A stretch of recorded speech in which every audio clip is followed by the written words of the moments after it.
Hello friends, मैं राधिका देवांगन आज आपको बताने जा रही हूँ क्लास 12 इकोनॉमिक्स के कुछ इम्पॉर्टेंट क्वेश्चन सैम्पल पेपर के। तो इसमें सबसे पहला क्वेश्चन आपका है तटस्थता वक्र का झुकाव होता है। अब देखो, जो आपका तटस्थता वक्र का झुकाव होता है, सबसे पहले हम इसके लिए देखेंगे तटस्थता वक्र होता क्या है। देखो क्या होता है तटस्थता वक्र, दो वस्तुओं का ऐसा संयोग होता है जिनमें हमको क्या होता है, उपभोक्ता जो होते हैं उनको एक समान संतुष्टि, वो दोनों वस्तु के संयोगों से क्या होता है, एक समान संतुष्टि प्राप्त होती है। और जो आपका तटस्थता वक्र होता है वो बाएं से दाहिने दाहिने ओर ढलान होता है। और यह वक्र मूल बिंदु के क्या होता है, उन्नतोदर होता है। ये आपका तटस्थता वक्र होता है ना, वक्र का झुकाव होता है। फिर है टमाटर का बाजार मुख्य रूप से किस प्रकार का बाजार है। अब टमाटर का बाजार स्थानीय बाजार है, जैसे लोकल मार्केट है आपका, है ना। फिर है चेक किस प्रकार की मुद्रा है। देखिए, आपने सभी लोगों ने चेक देखा। चेक क्या है, एक कागज की मुद्रा होती है, एक कागजी मुद्रा है। जो बैंक क्या करती है, किसी व्यक्ति के खाते से, है ना, चेक पर लिखे नाम के किसी दूसरे व्यक्ति को एक खास रकम का क्या करती है, भुगतान करने का आदेश देता है, चेक होता है। फिर है किस खाते में जमा राशि पर अधिक दर से ब्याज प्राप्त होती है। तो ये है आपका सेविंग अकाउंट, बचत खाता। बचत खाता जो होता है उस पर आपको सबसे अधिक दर से ब्याज प्राप्त होता है। फिर है घाटे के बजट का एक प्रभाव।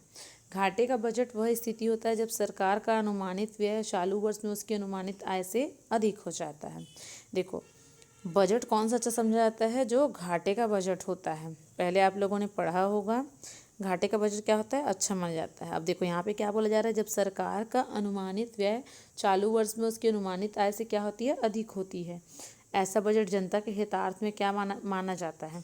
ये क्या होता है, कई सरकार जो है ऐसा बजट जानबूझकर तैयार करती है क्योंकि घाटे का बजट अच्छा माना जाता है। फिर है कर वंचन। देखो, कर वंचन क्या होता है, यहाँ पर लिखा गया है कर बिना कर भुगतान किए कर से मुक्त होना, कर वंचन। ठीक है, ठीक है, ये भी सही है। पर लेकिन एक चीज़ है, आपका कर वंचन क्या होता है, आप अवैध तरीके से, है ना, अवैध तरीके से कर की चोरी करते हो, गलत सूचना देकर या कुछ किसी भी अवैध तरीके से आप क्या कर रहे हो, कर भुगतान नहीं कर रहे, तो ये होता है आपका कर वंचन। फिर है भारत के भुगतान संतुलन की स्थिति कैसी है। अब ये देखो, भारत की जनसंख्या वृद्धि के कारण आयातों में वृद्धि हुई है तथा घरेलू उपभोग क्या हो, बढ़ जाने के कारण निर्यातों में कमी हो गई है, जिससे भारत की भुगतान संतुलन क्या है, प्रतिकूल हो गई। अब देखो, जब क्या होता है, आयात ज़्यादा कर रहे हैं, निर्यात कम कर रहे हैं, तो क्या है, जैसे भारत की भुगतान संतुलन में क्या हो रही है, प्रतिकूलता आई है। फिर है अवमूल्यन। अवमूल्यन क्या होता है, विदेशी मुद्रा की तुलना में अपने देश की मुद्रा को सस्ता कर देना क्या होता है, अवमूल्यन होता है। सॉरी, अवमूल्यन होता है। इसमें क्या होता है, जैसे कि हमारे रुपये के मुकाबले विदेशी मुद्रा क्या होती है, और स्ट्रांग होती है।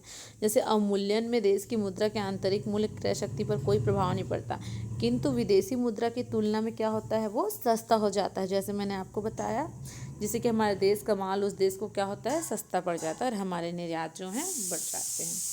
फिर है लागत वक्रों की आकृति यू के समान होने के कोई 3 कारण लिखिए, है ना। तो लागत वक्र की आकृति यू होने के सर्वाधिक महत्वपूर्ण कारण फर्मों को प्राप्त होने वाले आंतरिक बचत है। सबसे पहले तकनीकी बचतें। देखो, उत्पादन की तकनीक में सुधार पर बचतें प्राप्त होती है, उन्हें तकनीकी बचत कहते हैं। बड़े बड़े आकार के आधुनिक मशीनों का प्रयोग करने से उत्पादन अधिक मात्रा में होता है, प्रतिलिका या लागत जो होती है वो कम आती है। फिर है श्रम संबंधी बचत। यहाँ पर क्या होता है, अगर विशिष्टीकरण है ना, श्रम विभाजन एवं विशिष्टीकरण का परिणाम होती है। जब उत्पादन बड़े पैमाने पर किया जाता है तो क्या होता है, श्रम विभाजन या विशिष्टीकरण भी उतना ही अधिक संभव होता है, जिससे क्या होती है, कार्यकुशलता में वृद्धि होती है श्रमिकों के, और वो अच्छे से काम करते हैं, जिससे प्रति इकाई उत्पादन लागत कम हो जाती है। फिर है विपणन की बचतें। कोई भी फर्म जब अपने उत्पादन की मात्रा को बढ़ाती है तो विक्रय लागत उस अनुपात में नहीं बढ़ती है, जिससे कि क्या होता है, प्रति इकाई लागत में कमी आ जाती है। फिर क्षेत्र के आधार पर बाजारों को कितने भागों में बांटा गया है, 3 बाजारों को समझाइए, है ना। स्थानीय बाजार। स्थानीय बाजार क्या होता है, एक मोहल्ला या कस्बा या नगर, उससे हम लोग क्या बोलते हैं, स्थानीय व्यापार। फिर है प्रादेशिक बाजार। किसी एक प्रदेश या राज्य के अंदर होने वाला जो मार्केट होता है, प्रादेशिक बाजार मतलब एक देश के अंदर होने वाला जो मार्केट होता है वो होता है प्रादेशिक बाजार, है ना। जैसे मान के चलिए इंडिया में पंजाब है ना, ये देखो जैसे आप दो राज्य को ले लेंगे है ना, तो ये दोनों में जो बिजनेस मार्केट होगा वो कौन सा मार्केट कहलाएगा आपका? प्रादेशिक बाजार। फिर है राष्ट्रीय बाजार, इसमें क्या है, एक राष्ट्र से मतलब किसी एक देश में किसी व्यापार बाजार राष्ट्रीय बाजार कहलाता है। एक देश में किया व्यापार, ठीक, किसी एक देश में हम कर रहे हैं तो वो क्या होगा? राष्ट्रीय बाजार। फिर है आपका अंतर्राष्ट्रीय बाजार, सॉरी ये जो प्रादेशिक बाजार है वो किसी एक राज्य के अंदर था, और राष्ट्रीय बाजार किसी एक राष्ट्र है ना, जैसे अंदर। फिर अंतर्राष्ट्रीय बाजार, अंतर्राष्ट्रीय बाजार क्या है? किसी अन्य देश या राष्ट्र में किया गया व्यापार है ना, मतलब एक राष्ट्र का दूसरे राष्ट्र के साथ, मतलब अंतर्राष्ट्रीय मार्केट। फिर है आपका बचत को प्रभावित करने वाले किन्हीं 3 तत्वों को समझाइए। तो सबसे पहला है बचत को प्रभावित करने वाला घटक प्रति व्यक्ति आय। अब प्रति व्यक्ति आय, जब आप प्रति व्यक्ति आय बचेगी तो क्या होगा? बचत क्या होगा? प्रभावित होगा। फिर आय की विषमता, आय की विषमता क्या होता है? धन का समान वितरण, अगर ये हो जाए तो क्या होता है? बचत प्रभावित होगा। फिर जनसंख्या, जनसंख्या से भी क्या होता है? बचत प्रभावित होता है आपका। फिर बैंकिंग सुविधा, इससे भी आपका बचत प्रभावित होता है। आर्थिक स्थिति, रोजगार की स्थिति, आप इसको देख लेंगे तो ईजी है, ठीक है। राजकोषीय नीति और मौद्रिक नीति में 3 अंतर।